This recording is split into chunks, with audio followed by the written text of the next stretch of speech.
Hey, happy Thursday. It's me, Queen V. Today, I want to discuss the Hamans in your life. If you're an Esther, there will be a Haman and a Mordecai in your life. The things that happen in the Old Testament are a type and shadow. So this thing happened, it was true. And what happened back then, it happened. But you will have situations like that in your life that will happen to you. Now, some people will never acknowledge the fact that you're intelligent, smart, or right, or on point. They will never acknowledge it. And it could be due to the fact that they're in a higher position and they feel like they should know more than you, but they don't. They could have some type of superiority complex where, I'm superior to you, so you can't know this. I'm not going to listen to you. And so it also could be due to racism or any of that. You can have the right answers. You can show them the right way to do it. That's going to help the whole organization. And because they are full of pride or full of some type of dislike or hate for you, they don't want to hear it from you. They want to hear it from somebody else that they like.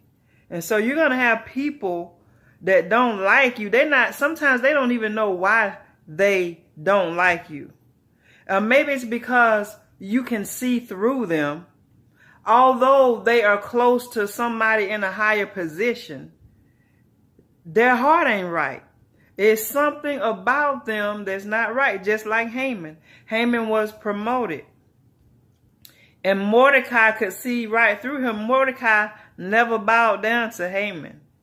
Haman got so upset that,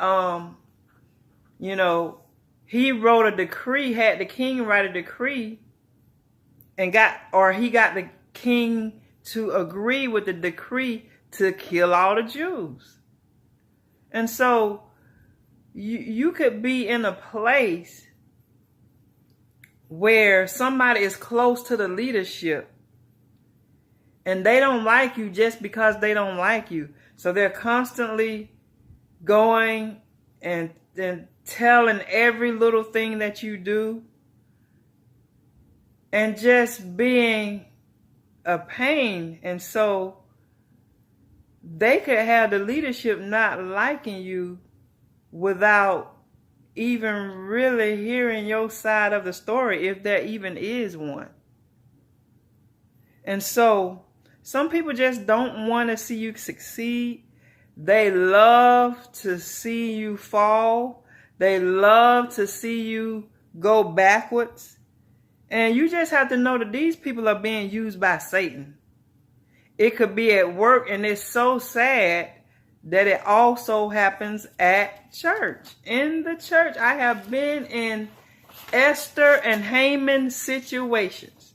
Just because people are given a position and a title does not mean they are mature and that they know how to handle adversity. They act like little children when it comes to handling adversity. They act like little children. So you have to maintain your maturity. Continue spending time in the Word. The Word of God will make you wiser than your teachers, wiser than your instructors, wiser than your bosses. And a lot of times they are not going to like it, especially if they feel like, you are beneath them and you shouldn't even be knowing that. I have had to deal with that a lot, and it's unfortunate that I have to deal with it at church as well.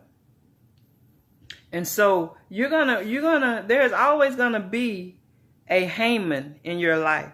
Somebody who does not like you, somebody that wants to destroy you. They want to see your downfall. And it's sad to say that it's in the church as well. Mostly small churches. I said I'm going to write that book about small churches. And those churches remain small.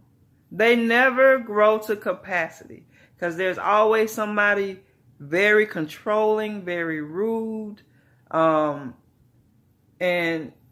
it scatters the flock. It scatters the people. And so, who are you in somebody's life? Are you a Haman? Are you out to destroy somebody? Are you close to leadership and you're trying to cause someone else to stumble? You know that person hadn't done anything wrong, to you. It's just that there may be some jealousy because that person may know more than you. Are you a Haman? Are you causing somebody else to fall? Or are you a Mordecai? Are you saying, hey, maybe you were put here for just a time as this? For such a time as this? Go read the book of Esther. It's a very short book, but there's some things in there. And what happened in that book happens today in real life. It happens on a job. It happens in the church. This stuff is still happening. That story of Esther is still happening in people's lives. I know it's happening in my life. And so we have to know that Esther came out on top. She came out on top. And Haman was the one, the pit that he dug for the Jews, the pit that he dug for Mordecai, or the gallows that he stood up to hang them by. He was hung on it. Him and his sons. I believe it's him and his sons. Go read Esther. So just realize that there are going to be people. Everybody's not going to be for you.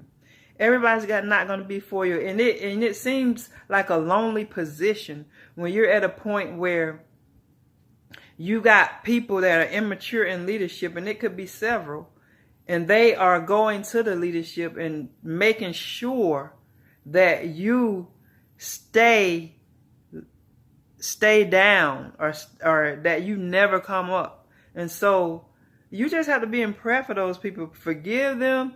Keep on doing what you're doing. And when it's time to go, God is going to either promote you out or promote you up or promote you out or get rid of some of those people. I've had people on the job. One of my jobs that I was on, I was in the same position. You got somebody close to the supervisor, which I was one too, but somebody close to the supervisor over me, and they were doing some evil stuff. And making it look like I was just a terrible person. But I began to pray. I prayed in the spirit. And I saw those people that were doing all that evil doing, I saw them leave. They got fired or something happened, stuff dropping on their toes. And I'm not rejoicing over that. I'm just saying, when you know you've done nothing wrong and you got people against you and they don't want to acknowledge the gift that God has put in you or acknowledge the fact that you are smart and intelligent, just start praying. God may move you out of that place. Or he may move that person that's causing you trouble. And just realize that we don't wrestle against flesh and blood anyway. We wrestle against principalities, powers, rulers of darkness, spiritual hosts of wickedness in heavenly places. And so when you have to begin to pray, know how to pray, and that situation will change. We can't fight flesh and flesh. And sometimes it's hard because you're looking at the face of people and you know that they are wrong. But you have to fight in the spirit, not in the flesh. And that's all I have for today. God bless you. See you next week.